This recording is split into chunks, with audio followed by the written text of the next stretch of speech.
right, straight up, are you telling me or not, President Biden? Here's the question. President Biden was questioned again about the unsecured classified documents stored in a D.C. office and at his Wilmington, Delaware home.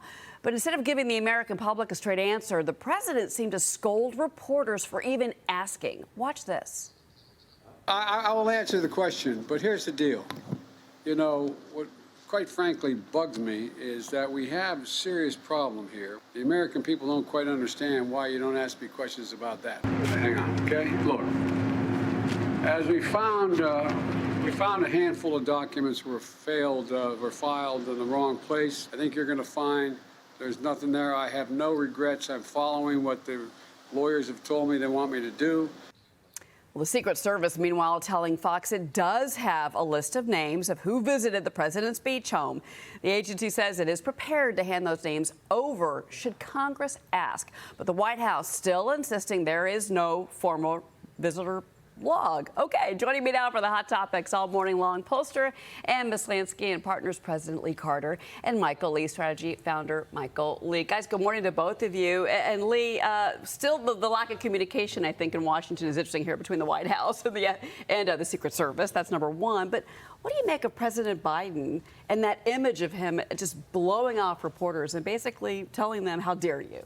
Yeah, I mean, I think the contrast between him and the treatment of him in all of this and President Trump when he was going through his mishandling of documents is really astounding. A lot of people are looking at this and thinking it's a very political move. I think Biden needs to address it head on. He doesn't need to be annoyed by it. Everybody has a right to be questioning what is this all about. He does get very impatient when he's questioned, and I don't think that helps him in these moments. Ultimately, I think when we're looking at these kinds of situations that aren't directly impacting the American people, people who hate Biden are looking at this as fuel for the fire. I think people who support him aren't going to change their minds. And I think everybody in between is like, enough is enough. Can you just do something to help the economy? I don't want to see all of this. But I really don't think that Biden's handling of this is helping him at all. Well, yesterday he talked about how great small business is doing. And we know that's not really the case, but we'll get to that later on in the show. And also, Mike Lee, I said this yesterday, it's just sloppy. This all just appears to be sloppy. And look, I know that we're less than 2 years away from an election, but we are less than 2 years away from an election. And these are the things that voters are going to have to consider. Well, I tend to be in the camp that the timing of this is extraordinarily convenient. And it's something the Justice Department knew about before the midterms. And, I think from what I hear is that there's an overclassification problem in Washington, D.C., and these documents could be nothing. These documents could be a threat to national security. We don't know anything about it.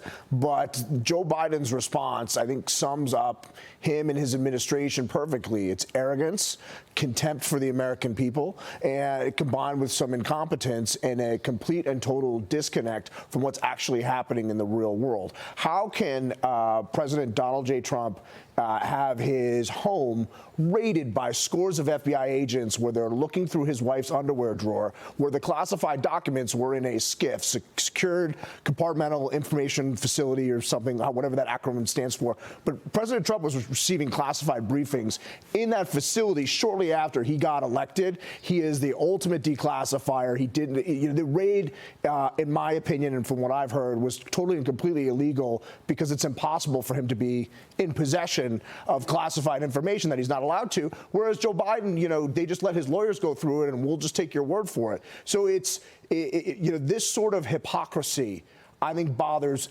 everyone, whether you're a Biden supporter or a Trump supporter. And for Joe Biden to say, leave me alone.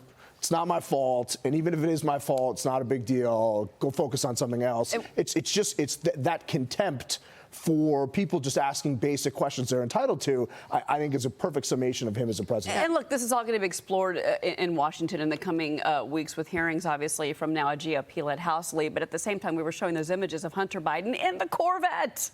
Yeah. With, the two women were digitized out, as you know. But look, he's in the Corvette. That's the same garage where the documents were. So did Hunter Biden have access? Did he? I mean, there's reports, unconfirmed, some of the documents had to do with Ukraine? We don't know. We don't know. We don't know. Lots of questions. I think a lot of people are concerned about it. I look at this and I think, too, the language that's being used to cover this, if you think about how they're talking about Joe Biden's, it's mishandling, it's not theft.